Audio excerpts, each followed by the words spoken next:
Clear? समझ आ गई बात की? अच्छा, अब हमने इसमें से क्या कुछ ऐड करना है, हमने क्या कुछ इसमें से लेस करवाना है। एक तो जनाब आपको जो हर साल जो आपको कैश फ्लो मिल रहा है, आपने उसको क्या करवाना है, लेस करवाते जाना। तो यहाँ पे प्रॉफिट एंड लॉस के साथ साथ हम यहाँ पे बनाते हैं जनाब कैश फ्लो। अच्छा जी, अब हमारे पास जनाब कैश फ्लो 16,000 है, 1600 है, उसके बाद फिर 1600 है, 1600 है और 1600। ठीक है जी, अभी आएगा 10,000। ये हमें वो चीज मिल रही है जो हमारा कैश है, जिसको आपने कूपन रेट भी कहा था। और इसमें फिर एक चीज जो आपको रिटर्न हो जाएगी 10,000 की, वो आपको यहाँ पे मिल जाएगी। ठीक है जनाब, ये वो अमाउंट है जो आपको मिल जानी है साल में, जैसे हमने वहां पे लिखा था।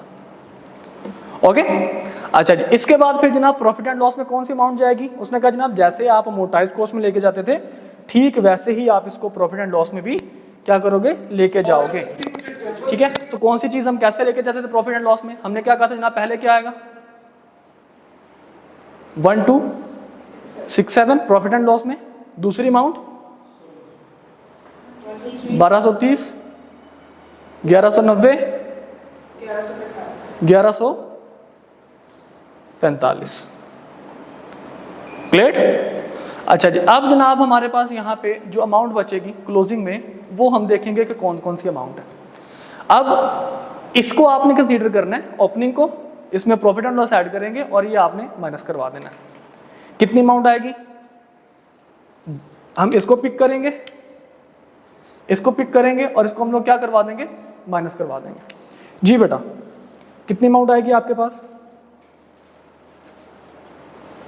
सॉरी, यहाँ पे ओपनिंग वो वाली आएगी 570 वाली। जी, इसको पिक करेंगे, इसको ऐड करेंगे और इसको माइनस करवाएंगे, तो हमारे पास क्या आएगा 11,237।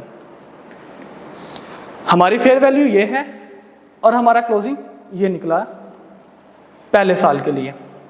अब अगले साल के लिए हमने किस पे रिकॉग्नाइज किया हुआ था, 11,500 पे। इसको पिक करेंगे, उसमें ये ऐड करेंगे, ये माइनस करवा देंगे। जी बेटा, और क्लोजिंग बताइए।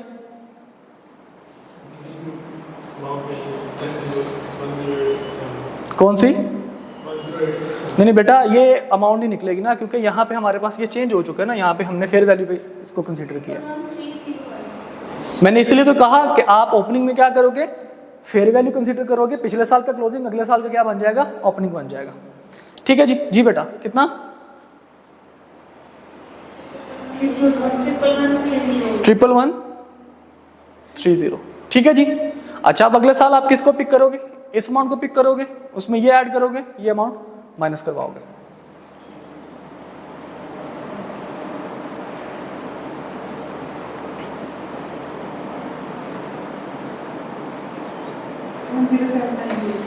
One zero 10790। ठीक है जी। अच्छा जनाब, इसके बाद जनाब अब यहाँ पे अब देखिए कि अगले साल जो है वो यहाँ पे हमारे पास एक तो कुछ भी नहीं है, दूसरा आप इसको पिक कीजिए, इसको ऐड कीजिए, इन दोनों का डिफरेंस ले लीजिए।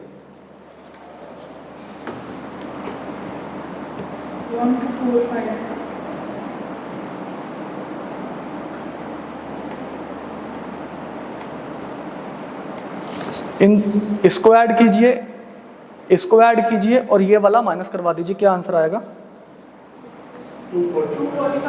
245 आएगा। ठीक है। अब वो कहता है जनाब ये जो चेंज आएगा वो आप इसको किधर लेके जाओगे, आप इसको लेके जाएगा किस जगह पे, अपने अदर कंप्रीहेंसिव इनकम में लेके जाओगे। अब अदर कंप्रीहेंसिव इनकम हम कहाँ से निकालेंगे, हमारा जो क्लोजिंग आ रहा होगा और जो हमारे फेयर वैल्यू का डिफरेंस आ रहा होगा। क्लियर? ओसीआई में हम यहाँ पे इसको हर साल से यहाँ पे हम जनाब बना लेते हैं ओसीआई। अब ओसीआई हमारे पास क्या है जनाब, ये क्लोजिंग, ये क्लोजिंग, दोनों क्लोजिंग का डिफरेंस। ये हमारे पास क्लोजिंग फेयर वैल्यू का और ये हमारे पास क्लोजिंग इस चीज का आ रहा है। अब इन दोनों का डिफरेंस लीजिए 263, इन दोनों का डिफरेंस लीजिए 70, इन दोनों का डिफरेंस लीजिए 90 नेगेटिव क्योंकि ये कम है और ये ज़्यादा है, ठीक है जी। 90 नेगेटिव, यहाँ पे कुछ नहीं है, इन दोनों का डिफरेंस लीजिए, 245 भी नेगेटिव का। Got it? दोबारा सुन लीजिए। स्टैंडर्ड हमें ये कहता है कि जनाब आपने जब भी आपने इसको जब रीमेजर करना है तो आपने किस पे करना है? फेयर वैल्यू पे करना, और जो भी डिफरेंस आएगा वो किधर जाएगा? OCI में जाएगा। किसका डिफरेंस? फेयर वैल्यूज का डिफरेंस, ठीक है जी, फेयर वैल्यू का डिफरेंस, कि जो आपको पिछले साल जो आपने जिस पे रिकॉग्नाइज किया अगले साल जो है वो उसकी फेयर वैल्यू कितनी रहेगी। हमने कहा जी ओके। और उसके साथ साथ हमें वो बताता है कि जो आपने प्रॉफिट एंड लॉस में अमाउंट लेके जानी है वो आपकी वही होगी जो इफेक्टिव रेट की होगी। तो यहाँ पे दो बातें मिक्स हो रही हैं आपस में, ठीक है जी। अब कौन सी दो बातें? एक तो हमने अमोर्टाइज कॉस्ट में पढ़ा था, उसने कहा जनाब जिस तरह से अमोर्टाइज कॉस्ट में आप प्रॉफिट एंड लॉस में अमाउंट लेके जाते हैं वैसे ही आप क्या करेंगे? अमोर्टाइज कॉस्ट में इसको लेके जाएंगे। हमने कहा जी ठीक है, हमने अमोर्टाइज कॉस्ट का स्केड्यूल बनाया, पता चल गया कि जनाब प्रॉफिट एंड लॉस में हमने ये वाली अमाउंट लेके जानी, दैट्स इट। फिर उसके बाद उसने कहा जनाब इसको इनिशियल आपने क्या करना है, दोबारा फिर से आपने इसको रीमेजर करना है। तो रीमेजर किस पे आप करेंगे? फेयर वैल्यू पे करेंगे। हमने कहा जनाब फेयर वैल्यू के लिए अब अलग से हम एक इसको चीज़ को ले जाते हैं, हर साल इसका हम लोग अलग अलग डिफरेंस देखते हैं। हमने कहा जनाब करना क्या जी, यहाँ पे उसने कहा जनाब ओपनिंग आपके पास क्या निकल रहा है? हमने कहा जनाब 11,570 इनिशियल रिकॉग्निशन पे, ठीक है। इसमें आपने क्या ऐड करना है? हमने कहा जनाब प्रॉफिट एंड लॉस हम ऐड किया करते थे, वो हमारे पास हमने ऐड कर दिया। प्रॉफिट एंड लॉस माइनस क्या करवाते थे? 1600 हमने माइनस करवाना था जनाब, ये हमारे पास वैल्यू आ गई। तो हमने कहा जनाब ये हमारे पास क्लोजिंग आ गया हमारे हिसाब से, ठीक है। उसने कहा जनाब नहीं ये तो आपके हिसाब से है ना, तो आप जब क्लोजिंग पे देखेंगे तो फेयर वैल्यू क्लोजिंग पे कितनी निकली? हमने कहा जी 11,500। कहता ठीक है, इन दोनों का जो डिफरेंस है उसको किधर ले जाओ? OCI में ले जाओ, 263 हम OCI में ले गए, ठीक है। इसके बाद फिर उसने कहा कि जनाब अब क्योंकि आपने इसको मेयर किस पे कर लिया? फेयर वैल्यू पे, तो ओपनिंग इस दफा क्या आएगी? आपकी क्लोजिंग नहीं आएगी बल्कि फेयर वैल्यू आएगी। पिछले साल की फेयर वैल्यू की क्लोजिंग इस साल की ओपनिंग बन जाएगी। हमने कहा जी ओके दैट्स फाइन। लेकिन उसने साथ साथ क्या कह रहा है कि प्रॉफिट एंड लॉस में कौन सी अमाउंट लेकर जानी है? जो आपने अमोर्टाइज कॉस्ट में बनाई थी, मतलब इसी अमाउंट को हमने प्रॉफिट एंड लॉस में लेके जाना है। वो हमने प्रॉफिट एंड लॉस की अमाउंट वो लिख दी 1230 अब इसमें ऐड होगी। ऐड होने के बाद इसमें से जो पेमेंट आपको मिली है 1600 वो माइनस होगी। हमने कहा जी अब हमारे हिसाब से इतनी अमाउंट आ रही है 11,130। उसने कहा दोबारा इसको रीमेक करने के लिए इसकी फेयर वैल्यू देखो। हमने कहा जनाब इसकी फेयर वैल्यू कितनी आ गई है? 11,200।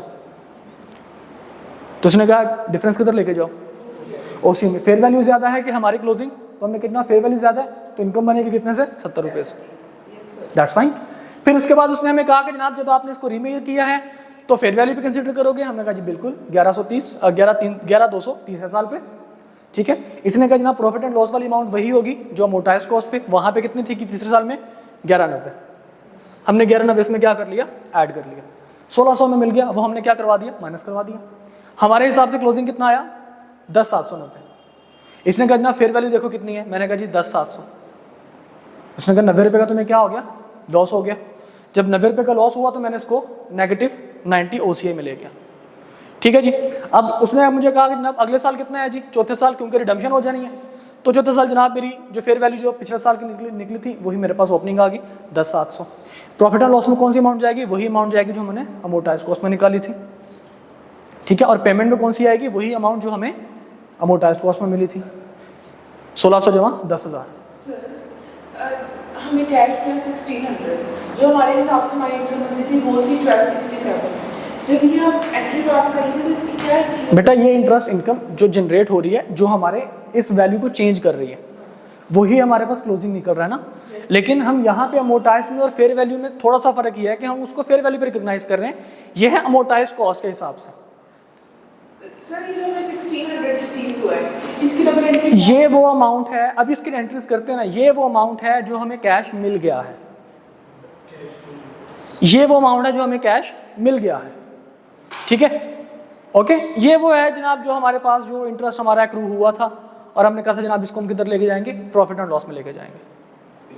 हम कमा रहे होते हैं और ये कूपन में वो मेरे से मिल रहा है, तो इनका डिफरेंस कहाँ जाएगा? इनका बेटा डिफरेंस को हम कंसीडर, इसका फिलहाल हम इसके डिफरेंस को कंसीडर नहीं करते। हम स्टैंडर्ड जो हमें बता रहा है हमने उसके अंदर रहना होता है। स्टैंडर्ड जब हमें एक चीज़ बता रहा है, आगे चलकर ना फाइनेंशियल एबिलिटी में कि मैं एक ऐसी ज़बरदस्त बात करूंगा कि आप हैरान हो जाएंगे। कि मतलब फाइनेंशियल लायबिलिटी के अंदर मतलब स्टैंडर्ड हमें क्या समझा रहा होता है, आपके मतलब वो ज़हन गुमान में भी वो बात नहीं होगी। छोटी सी एग्जांपल देता हूँ, फिर मैं इस चीज़ पर दोबारा आता हूँ। मिसाल के तौर पर आपने डेट इंस्ट्रूमेंट इशू किया, फाइनेंशियल लायबिलिटी आपकी बन गई। इशू करने पे क्या होता है, आपकी फाइनेंशियल लायबिलिटी बनती है। फॉर एग्जांपल आपका जो इंस्ट्रूमेंट था वो कितने का था, 100 रुपये का था, ठीक है। आपकी लायबिलिटी कितनी थी, फाइनेंशियल लायबिलिटी 100 रुपये से, क्योंकि आपने डेट इंस्ट्रूमेंट इशू किया था। अच्छा अब देखो, अब आपकी जो क्रेडिट रेटिंग है ना वो ख़राब हो गई। क्रेडिट रेटिंग कैसे ख़राब होगी, आपका बिजनेस ख़राब हो रहा है, आपसे पेमेंट नहीं दी जा रही, जैसे पाकिस्तान के साथ मसले मसाइल हुए थे, तो लोगों ने क्या करना शुरू कर दिया, लोगों ने आपकी जो रेट था आपका डॉक्यूमेंट का, वो लोगों ने कम लगाना शुरू कर दिया। उसकी फेयर वैल्यू क्या हो गई, कम हो गई। अगले साल फेयर वैल्यू कितनी होगी, लेट्स सपोज 90 हो गई। ये किस वजह से, आपकी अपनी गलती की वजह से, आपकी अपनी क्रेडिट जो है वो मतलब आप इतने कोई इतमाद वाले, ट्रस्टवर्दी नहीं रहे, ठीक है, क्रेडिट रेशो की वजह से। अब हुआ क्या जनाब, आपकी फाइनेंशियल लायबिलिटी क्या हो गई, 10 रुपये से कम हो गई। 10 रुपये से क्या हो गई, कम हो गई। आपकी क्रेडिट रेटिंग की वजह से आपका इंस्ट्रूमेंट की वैल्यू कम हुई है, तो आपने अपने फाइनेंशियल लायबिलिटी को क्या किया है, कम कर लिया। तो आप हकीकत में बुक्स में क्या शो करवाएंगे कि 10 रुपये का मुझे क्या हुआ, फायदा हुआ। देखे ना, आपकी लायबिलिटी कितनी थी, 100, फेयर वैल्यू अब कितनी होगी, 90। तो आप लोगों को क्या बता रहे होंगे कि मेरी लायबिलिटी पहले 100 थी, अब कितनी रह गई है, 90। तो लोग आपको क्या कहेंगे, यार यू आर टू गुड, एक साल में जनाब 10 आपने कम कर लिया अपनी लायबिलिटी को।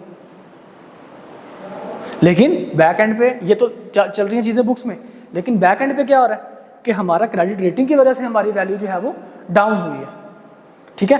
तो अब इस चीज़ को वो कहता है जनाब आपने इसको डायरेक्टली प्रॉफिट एंड लॉस में नहीं लेके जाना कि जनाब आप इसको अपने प्रॉफिट मान लो कि 10 रुपये का प्रॉफिट हुआ है। कहता है जिसको आपने OCI में लेके जाना है, अदर कंप्रीहेंसिव इनकम में, आप अपनी इसको अदर इनकम के तौर पर इसको कंसिडर करेंगे। अब स्टैंडर्ड हमें ये बता रहा है, हम कहते हैं कि हमें नुकसान हो रहा है, बुक्स ऑफ अकाउंट्स हमें कहते हैं तुम्हें फायदा हो रहा है, स्टैंडर्ड कहता है इसको इनकम बना लो। समझ रहे बात को कि नहीं समझ रहे? तो स्टैंडर्ड की बात हमें मान के चलनी पड़ती है, ठीक है। तो स्टैंडर्ड यहाँ पे हमें क्या कह रहा है कि जो फेयर वैल्यूज का डिफरेंस आएगा सिर्फ उसको लेके जाओ किधर, OCI में, बाकी जो इफेक्टिव रेट है सारे का सारा किधर लेके जाओ, प्रॉफिट एंड लॉस में लेके जाओ। और जो तुमने कैश तुम्हें मिला उसको, उससे क्या करो, उससे हम किसको कम कर रहे हैं, हमारी अपनी फाइनेंशियल एसेट को हम कम कर रहे हैं, ठीक है। समझ आ गई बात की?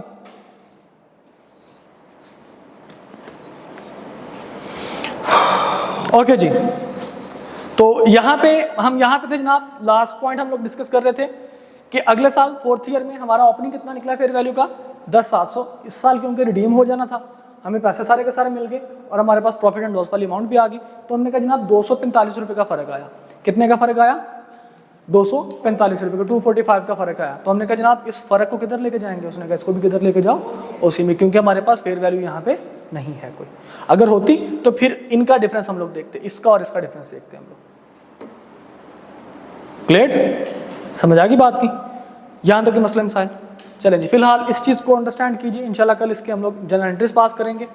एंट्रीज पास करने के बाद इंशाल्लाह हम कल मूव ऑन करेंगे। हमारा एक तो वो जो लास्ट रह गया प्रॉफिट एंड लॉस वाला, उसको देखेंगे फटाफट, और उसके बाद इंशाल्लाह हम लोग मूव ऑन करेंगे हमारे फाइनेंशियल लायबिलिटी की तरफ। वो कोशिश करेंगे 2-3 दिन के अंदर इंशाल्लाह स्टैंडर्ड को हम लोग वाइंड अप कर लें। Okay, any question? तो इन दोनों में क्या फ़र्क है, अमोर्टाइज कॉस्ट में और इसमें, कि इस पे आप जो ओपनिंग आएगा वो हमेशा किसका आएगा, पिछले साल की फेयर वैल्यू का।